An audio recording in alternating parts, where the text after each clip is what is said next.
Mais Jules, tu peux m'expliquer là ce que déjà vous avez fait ces temps-ci et ce que vous prévoyez par exemple pour cet après-midi sur la zone sud là. C'est ça, on est dans le secteur sud du Haut-Fourneau.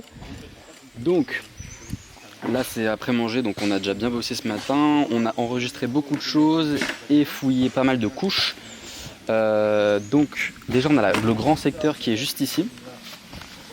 Très intéressant, ça fait longtemps qu'on le détourait, longtemps qu'on se posait des questions dessus parce qu'on a une stratigraphie compliquée. On peut voir les reliquats donc, de la couche en coupe, qui est la couche orange là-bas, qu'on a fouillé entièrement depuis hier et ce matin, qu'on a enregistré comme une couche de démolition. Toutes les pierres ici sont apparemment posées sur la couche du dessous, qu'on a détouré, qu'on n'a pas encore enlevé. On s'attend à trouver certains éléments structurants du Haut-Fourneau dans cette partie du secteur. Donc pour l'instant on y va pas à pas et on prend notre temps pour ne rien louper.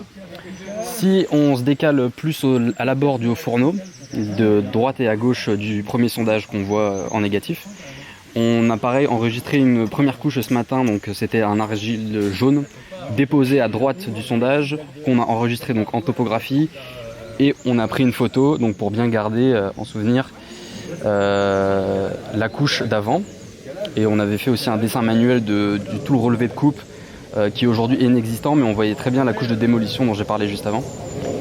Et donc après avoir enregistré cette argile jaune, on est sur une autre couche qu'on voyait déjà en coupe, on a fait la même chose. On a enregistré donc en topographie en plan, point par point à la canne, et on a pris une photo d'étape faite par Aurélien là-bas.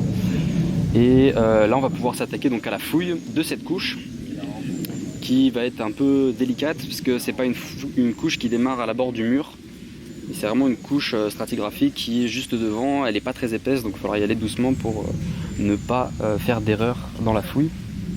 Explication à l'endroit du sondage.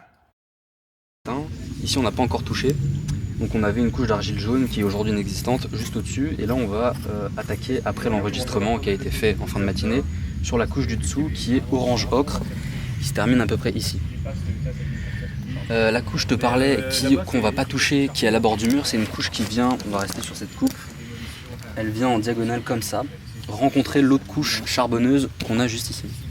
Donc avec Maxence on se pose des questions sur comment ça fonctionne, mais pour l'instant ce sera après l'enregistrement et la fouille de celle du dessus, qui est la ocre qu'on retrouve ici.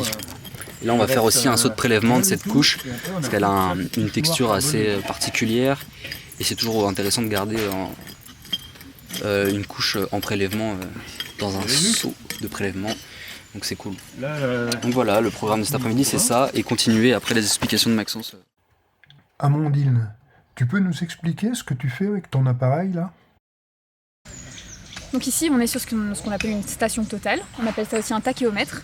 Donc c'est quelque chose qui est très utile ici sur les chantiers, grâce à l'application qu'on a ici. On va pouvoir cartographier en fait simplement plusieurs points du chantier. Donc ça peut être des couches, ça peut être des objets, ça peut être les murs qu'on a fait, etc. Donc on va pouvoir garder une trace de ça. Donc l'archéologie, c'est assez destructeur en soi.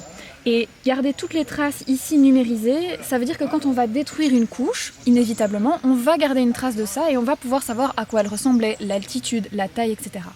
Pour ce qui est du fonctionnement, c'est assez simple. En fait, on a un principe de triangulation. Donc j'ai une autre personne qui va prendre la perche qui est juste là. Et l'appareil va calculer 3 données, donc il va la replacer en altitude, en longitude et en latitude, et ça va permettre de donner des coordonnées très précises de chaque point, et donc de localiser toutes les choses sur le site. Donc le fonctionnement est très simple, en soi on va envoyer un rayon laser jusque là qui va revenir et qui va donner toutes les informations nécessaires à l'appareil, qui ensuite lui va me placer les petits points ici directement sur la carte du chantier. Et comme ça on peut suivre, on a par exemple ici toute une US de scorie qui a été contournée. Ici ce qu'on peut voir en jaune-vert comme ça, c'est le Haut-Fourneau avec le creuset ici à l'intérieur.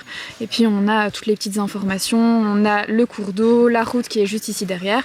Donc ça permet aussi de voir le site dans une perspective qu'on n'a pas l'habitude. Donc on va le replacer vraiment dans un contexte géographique très global finalement. Donc voilà, c'est tout l'intérêt de la station totale. Merci à Jules et à Amandine. Et que nous dit Jeff ?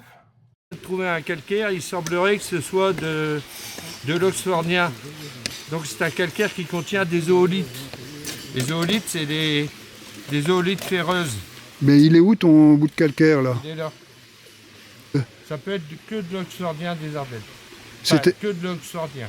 C'est donc quelle ville? Du côté de Neuvisi, Villiers-Tourneur, Vielle-Saint-Rémy.